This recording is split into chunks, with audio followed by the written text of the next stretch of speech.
کہتے ہیں کہ جی بچے جو ہیں میرے وہ بہت ضدی ہیں، بات بھی نہیں مانتے اور پڑھائی میں بھی توجہ نہیں کرتے۔ سب سے پہلی بات تو یہ ہے میری بیٹی کے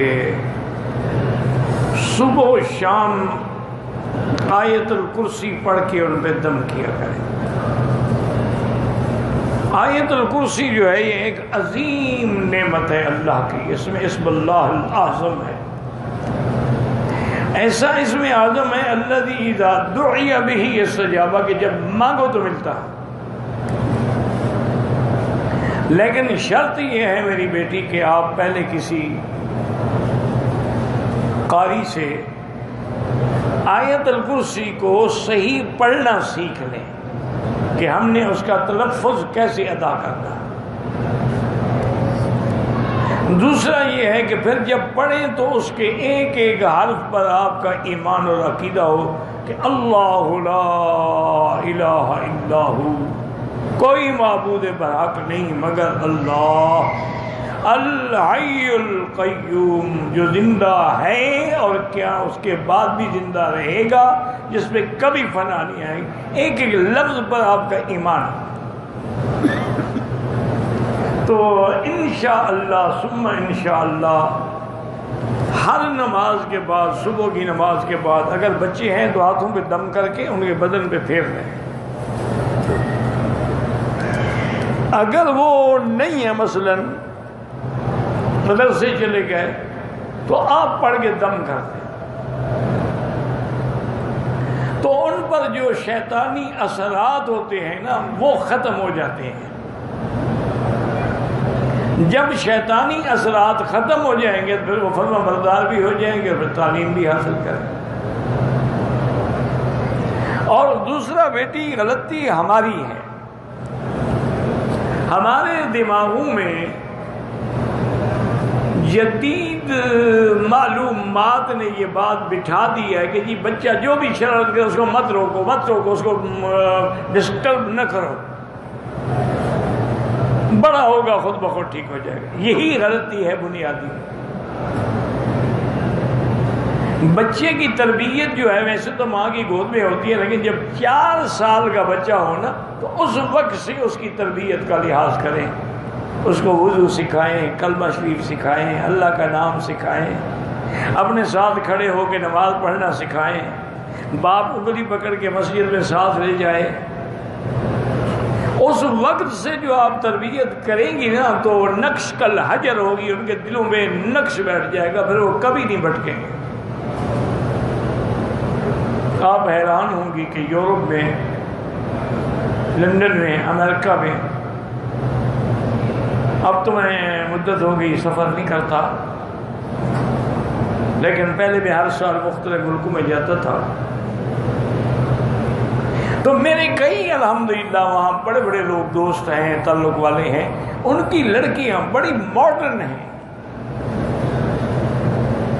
اور کوئی ڈاکٹری میں ہے، کوئی انجینئرنگ میں ہے، کوئی ایم بی کی کلاسیں کر رہی ہے، کوئی آئی ٹی کی کلاسیں کر رہی ہے، پڑھی لکھی بھی ہیں، خوبصورت بھی ہیں، لیکن یقین کریں کہ لندن کے ماحول میں رہ کر وہ تہجد کے لیے اٹھتی ہیں اور ایک لمبی چادر سر سے لے کر پاؤں تک اپنے پورے بدن کو ڈھانپ کے باقاعدہ تہجد پڑھتی۔ اب جو لڑکی تہجد پڑھتی ہوگی میری بیٹی، وہ فرض نماز چھوڑے، ممکن ہی نہیں۔ کیا ہے کہ وہ بچپن سے ان کی تربیت ہے۔ یعنی اب ہمارے اپنے ملک میں، پاکستان ہو، ہندوستان ہو، بنگلہ دیش ہو، اسلامی ملک جتنے ہیں اللہ سلامت رکھے، ہمارے مدارس میں بھی بہت کم مدرسے ہیں جن میں تربیت ہے، لیکن یورپ کے مدرسوں میں، لندن کے مدرسوں میں، امریکہ کے مدرسوں میں اتنی اچھی تربیت ہے کہ بچے کو وہ داخل نہیں کرتے جب تک کہ اسلامی لباس نہ پہنے۔ نیچے پاجامہ ہوگا اور چھوٹی پنڈلی تک اس کا کرتا ہوگا، اگر سردیاں ہیں تو گرم کپڑے کا ہوگا، اور سر پہ ٹوپی ہوگی، پھر پگڑی ہوگی باقاعدہ۔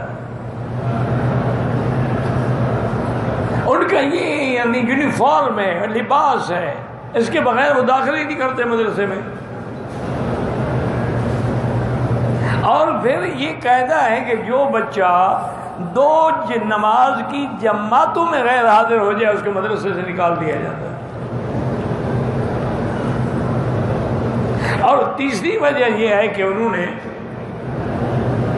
اپنے مدرسے کی مسجد میں انتظام کیا ہے کہ 3 لڑکے جو ہیں بالغ عاقل فاہم جو ہیں وہ اعتکاف میں بیٹھیں گے۔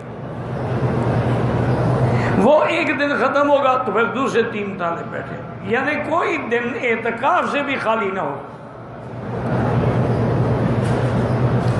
تیسرا انہوں نے یہ اہتمام کیا ہوا ہے کہ مغرب کی نماز اور عصر کے عشاء کے درمیان تمام طلباء کو بٹھا کے باقاعدہ سورۃ الواقعہ کی تلاوت ہوتی ہے،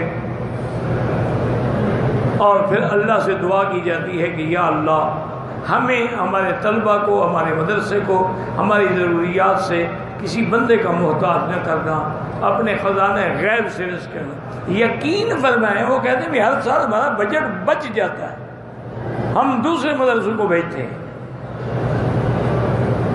تو میری بیٹی جب تک تربیت نہ ہو پھر بعد میں رونے سے کوئی فائدہ نہیں ہوتا، لیکن بہرحال اب بھی کچھ نہیں بگڑا، آپ کو احساس تو ہے نا۔ تو اس لیے آیت الکرسی میں زور دیں، یہ اللہ کی بہت بڑی نعمت ہے، اس میں عزم ہے، ہر مشکل کا اس میں حل ہے، کوئی بھی مشکل ہو آیت الکرسی پڑھو۔ اولاد کے لیے سب سے بڑی جامع دعا جو ہے قرآن میں، ربنا ہب لنا من ازواجنا وذریاتنا قرۃ اعین وجعلنا للمتقین اماما۔ اور اسی طرح علماء نے لکھا ہے کہ اگر آدمی ہر نماز کے بعد اول آخر درود شریف پڑھ کے 7 دفعہ یہ دعا پڑھے، اصلح لی فی ذریتی انی تبت الیک وانی من المسلمین، تو بچے فرما بردار ہوں گے، اگر نہ فرمانے تو وہ بھی فرما بردار ہو جائیں گے۔ کہتے ہیں جی کہ بچوں کو فرما بردار اور نیک بنانے کے لیے قرآن میں دعا ہے، اصلح لی فی ذریتی انی تبت الیک وانی من المسلمین۔ ہر نماز کے بعد یہ 7 دفعہ پڑھ کے دعا مانگا کرو، اصلح لی فی ذریتی انی تبت الیک وانی من المسلمین۔ اسی طرح دعا ہے ربنا ہب لنا من ازواجنا وذریاتنا قرۃ اعین وجعلنا للمتقین اماما۔ تو یہ دعائیں جو ہیں قرآن میں یہ اکثیر